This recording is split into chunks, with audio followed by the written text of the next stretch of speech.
یہ کہانی ہے ان دو یتیم بھائیوں کی جو یتیم خانے میں پل کر جوان ہوئے اور پڑھ لکھ کر ایک بھائی پاک آرمی میں آفیسر بن گیا اور دوسرا اب بھی یتیم خانے میں رہ کر قابل قدر مثال بن گیا ہے۔ حافظ مظہر اقبال ایم فل کیمسٹری کر کے ابھی تک یتیم خانے میں کیوں ہے؟ سیلف سے نکل کر دوسروں کے لیے کچھ کرنے کا عزم ہم رکھتے ہیں تو آپ بھی محنت کر کے ہم سے آگے جا سکتے ہیں۔ اردو پوائنٹ کی ویڈیوز دیکھنے کے لیے ہمارا چینل سبسکرائب کیجیے اور بیل کے آئیکن پر کلک کیجیے تاکہ آپ ہماری تمام آنے والی ویڈیوز سے باخبر رہ سکیں۔ مجھے تھوڑا اپنے بارے میں بتائیں کہ آپ کی لائف سٹوری کیا ہے؟ 2003 میں میرے والد صاحب کی شہادت ہو گئی تھی۔ اس کے بعد 2005 تک وہاں پرائمری تک میں نے ایجوکیشن حاصل کی راجن پور میں۔ وہاں پھر آگے ایک اس طرح کا ماحول نہیں تھا کہ مزید اسٹڈی کنٹینیو کی جا سکے، نہ وہ گھر والے افورڈ کر سکتے تھے۔ ابو کے بعد آپ کہہ لیں کہ اس طرح کا ٹائم پیریڈ آیا کہ کافی مشکلات کا سامنا کرنا پڑا۔ پھر ان کے کسی دوست نے آپ کہہ لیں ہمارے ساتھ بھلائی کی، آغوش کا بتایا کہ لاہور میں آرفن ایج ہے آغوش کے نام سے، تو اگر آپ وہاں چلے جائیں گے تو آپ کی تعلیم بھی تربیت بھی دونوں ضروریات پوری ہوں گی۔ والدہ نے خاص طور پہ فورس کیا اور میں یہاں آیا۔ جب آغوش میں آیا اور یہاں کا لیونگ سٹینڈرڈ دیکھا، یہاں پہ ایجوکیشن دیکھی، تعلیم دیکھی، تو میں حیران ہوا کہ یہ اپنی حیثیت کا واحد اور منفرد ادارہ تھا جہاں پر تعلیم بھی تھی، تربیت بھی تھی، مورل ویلیوز بھی سکھائی جاتی تھی اور لیونگ سٹینڈرڈ بہت ہائی تھا۔ ہاسٹل لائف میں عموماً اس طرح کی سہولیات میسر نہیں ہوتی جو پیڈ ہاسٹلز ہیں۔ یہ ایک آرفن ایج ہونے کے باوجود ہر اسٹوڈنٹ کو علیحدہ بیڈ میسر ہے، ایک وارڈروب میسر ہے جس میں اپنے کپڑے ہینگ کر سکتا ہے، اور شوز ریکس ہیں، آئرن سٹینڈ ہے، اے سی لگا ہوا ہے روم میں، اگر اے سی نہیں ہے تو چلر انسٹالڈ ہیں کہ اسے ایک پیسفل انوائرمنٹ اور اس طرح کا ہائی سٹینڈرڈ انوائرمنٹ جو عام طور پہ ہمیں گھروں میں میسر نہیں ہوتا وہ موجود ہے یہاں۔ کس ایج میں آپ یہاں پر آئے تھے؟ میں 11 سال کا تھا جب یہاں پہ آیا۔ میں نے حفظ کیا، مڈل کیا، میٹرک کیا، انٹر ہوا، اس کے بعد بی ایس کیمسٹری کیا، اب الحمدللہ ایم فل کیمسٹری میرا کمپلیٹ ہو چکا ہے۔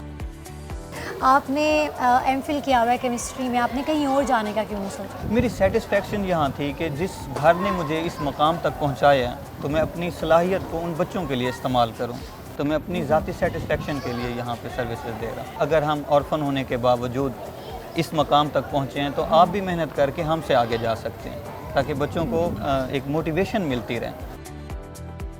آگے بھی عزم رکھتے ہیں آپ کہ کچھ بننے کا، کچھ آگے کرنے کا، یہ موٹیویشن کیسے ملی؟ موٹیویشن اس طرح کی تھی کہ والد صاحب کے بعد کافی مشکلات دیکھی ہم نے، اور جس پڑھنا چاہتے تھے، محنت کرنا چاہتے تھے تو اس طرح کا پلیٹ فارم میسر نہیں تھا۔ اللہ کی طرف سے ایک موقع ملا اور ڈاکٹر پروفیسر محمد طاہر القادری صاحب کی طرف سے یہ جو آرفن ایج ہے یہ سہولت میسر آئی تو ہمیں زیادہ محنت کرنے کا عزم ملا کہ ہم کچھ نہ کچھ کریں تاکہ جو باقی لوگ ہیں ہماری طرح کے ہیں ان کے لیے ایک موٹیویشن بنے کہ وہ اس طرح قسمہ پرسی کی حالت نہ گزاریں۔ تو اس آغوش نے ہمیں تعلیم اور تربیت دینے کے ساتھ ساتھ ایک کارآمد شہری بنایا کہ اپنی سیلف سے نکل کر دوسروں کے لیے کچھ کرنے کا عزم ہم رکھتے ہیں۔ مجھے یہ بتائیں کہ والدہ کیا کہتی ہیں؟ کیا وہ یہ نہیں کہتی ہیں کہ بیٹا اب یہاں پر آ جاؤ؟ مطلب کہ والدہ تو یہی سوچتی نا کہ ایک جوان بیٹا ہے اور وہ اس قابل ہو گیا ہے کہ وہ اپنے آپ کو بھی سنبھال سکتا ہے اور ہمیں بھی افورڈ کر سکتا ہے، تو وہ ہمارے پاس آ جائے۔ بالکل، جب سے میں نے یہاں آغوش میں جاب سٹارٹ کی الحمدللہ میں اپنی فیملی کو سپورٹ کر رہا ہوں، تو مجھے بھی سیٹسفیکشن ہے، اور ونس ان اے منتھ میں والدہ سے مل بھی آتا ہوں۔ تو جس طرح باقی جاتے ہیں کمانے کی غرض سے، ہم پڑھنے کی غرض سے یہاں پہ آئے، تعلیم مکمل کی، اب اپنی جاب اور سروسز دے رہے ہیں تو گھر والوں سے بھی مل آتے ہیں۔ کیا چاہتے ہیں آگے، کیا کرنا چاہتے ہیں؟ آگے میرا اپنا ارادہ یہی ہے کہ یہاں سے جانے کے بعد میں اپنے علاقے میں اس طرح کا ایک ادارہ، ایک چیریٹی کمپلیکس قائم کروں کہ وہ لوگ بھی تعلیم کے ساتھ تربیت اور ایک اچھا انسان بن سکیں۔ جب پہلے یہاں پر آئے تھے تب اور آج کیا فرق ہے؟ جب ہم فرسٹ ٹائم آئے یہاں آغوش میں تو یہاں ایک میکانزم تھا اچھا، کہ عموماً ہم گھروں میں دیکھتے ہیں کہ ہماری لائف روٹین، اسکول جاتے ہیں ایک سمپل سی روٹین ہوتی ہے، واپس آنے کے بعد کوئی اسکیجول نہیں ہوتا، بچے گیمز میں لگ جاتے ہیں یا ہوم ورک کیا اور اس کے بعد ریلیکس ہو گئے۔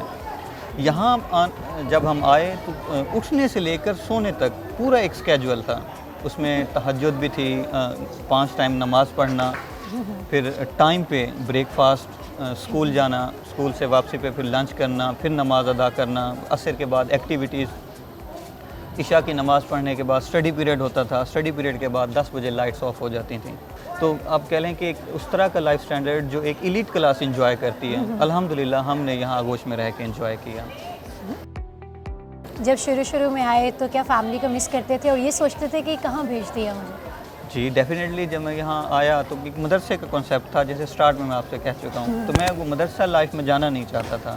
لیکن یہاں آنے کے بعد میری سوچ ٹوٹلی غلط ثابت ہوئی کہ یہ ایک مدرسہ نہیں تھا، ایک عام روایتی ادارہ نہیں تھا، ان سے بڑھ کے بہت کچھ ہے کہ جس میں اخلاق بھی ہیں، تعلیم بھی ہے، ماڈریشن بھی ہے، نئی چیزوں سے اویئرنیس ہے، آگاہی ہے، اور ملکی حالات سے اویئرنیس ہے.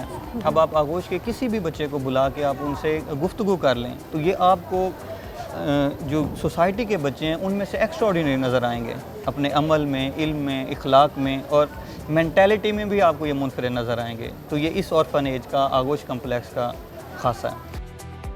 آرفن، جیسے کہ ہم اگر سوچیں کہ آرفن ایج ہومز کے بارے میں سوچیں یا آرفن کڈس کے بارے میں سوچیں تو یہ ایک موٹیویشن، جیسے یہاں کا انوائرمنٹ تو میں نے دیکھا کہ کتنے اسٹوڈنٹس ہیں، سارے اچھی کوالیفیکیشنز کے ساتھ کچھ بننا چاہتے ہیں، تو یہ ایک موٹیویشن کیسے ملتی ہے؟ کہ جو بچہ آرفن ہوتا ہے نا وہ والی فیسلٹیز انجوائے نہیں کر رہا ہوتا جو ایک عام بچہ انجوائے کرتا ہے یا لوکل بچہ ہوتا ہے. تو جب بچہ اس مشکل وقت دیکھ کے آتا ہے اور یہاں پہ آ کے اس کو ایسا انوائرمنٹ ملتا ہے کہ اس کی صلاحیتیں اجاگر ہوتی ہیں، وہ نکھر کر سامنے آتا ہے، تو وہ جو سوسائٹی کے بچے ہوتے ہیں ان سے زیادہ آگے جاتا ہے. اور تربیتی سیشنز ہوتے ہیں جس میں ان کو موٹیویٹ کیا جاتا ہے، زندگی کے بارے میں آگاہی دی جاتی ہے، تو یہ بچے پھر ان سے زیادہ بڑھ کے محنت کرتے ہیں اور کامیابی حاصل کرتے ہیں.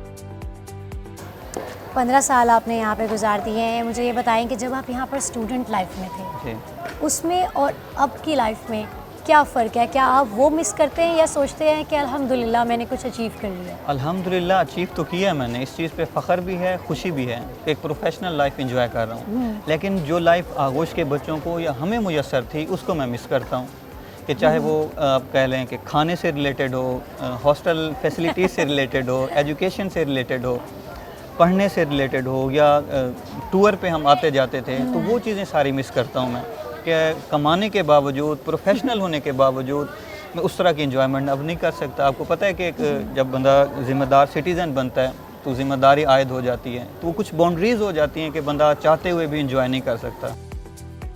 کھانے کا کیا نظام تھا؟ گھر کا کھانا مس کرتے تھے یا کبھی کچھ اور باہر سے کھانے کو، فاسٹ فوڈ کھانے کو دل کرے یا کچھ آرڈر کرنے کا دل کرتا تھا؟ تو کیسے 11 سال آپ نے کیسے ایڈجسٹ کیا؟ دیکھیں جی، ماں کے ہاتھ کا بنا کھانا تو اس کی ایک عظمت الگ ہے، لیکن اگر ہم ایک لائف سٹائل کو دیکھیں جو مجھے یا آغوش کے بچوں کو یہاں میسر رہا، تو اس کا کوئی کمپٹیشن نہیں ہے. کہ ہمارا یہاں باقاعدہ ایک میس سسٹم ہے کہ 3 times a day break fast, lunch and dinner, کھانا لگا ہوتا ہے، ہم جاتے ہیں صرف کھا کے واپس آ جاتے ہیں، ہماری اتنی ڈیوٹی ہوتی ہے. اس کھانے میں آپ کہہ لیں کہ مٹن اتنا وافر ہوتا ہے کہ بعض اوقات ہم ریکویسٹ کرتے ہیں کہ جی ہم نے مٹن نہیں کھانا، ہمیں دال کھلا دیں.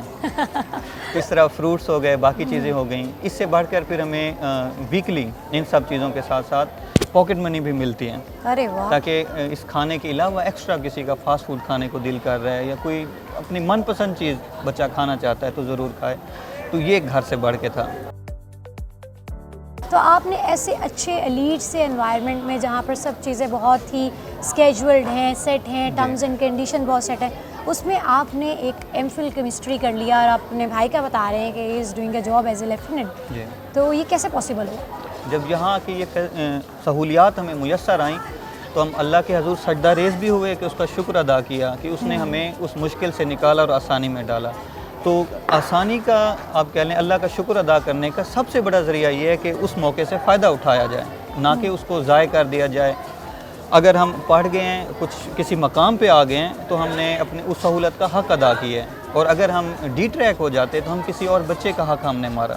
تو یہ ایک چیز تھی ہمارے مائنڈ میں کہ کچھ بننا ہے، کچھ کرنا ہے، اور ان بچوں سے جو سوسائٹی کے بچے ہیں ان سے بھی آگے نکلنا ہے. تو اس چیز نے ہمیں موٹیویٹ رکھا اور ڈی ٹریک نہیں ہونے دیا. اگر زندگی میں کوئی مشکل وقت آ جائے تو اللہ سے مدد مانگیں، صبر کریں اور محنت جاری رکھیں، تو انشاءاللہ ایک دن ضرور آپ کامیاب ہیں. مظہر، لاسٹلی مجھے یہ بتائیں کہ آپ اگر ایسی کوئی نیڈی فیملی دیکھتے ہو اور کوئی ایسا آرفن کڈ دیکھتے ہو تو کیا آپ ان کی فیملی کو سجیشن دو گے کہ they need to come here, یا پھر آپ نے ایسا لائف اسٹائل یہاں دیکھا ہے کہ آپ سوچتے ہو کہ نہیں سروائیو کر لینا چاہیے لیکن رہنا اپنے پیاروں کے پاس چاہیے؟ نہیں، بالکل ایسا نہیں. میں اپنے علاقے میں جاتا ہوں تو پرسنل ایکسپیرینس کی بات شیئر کرتا ہوں. سٹارٹ میں جب آئے آرفن ایج کا نام لیتے تھے تو مجھے شرمندگی ہوتی تھی، شروع کی بات ہے.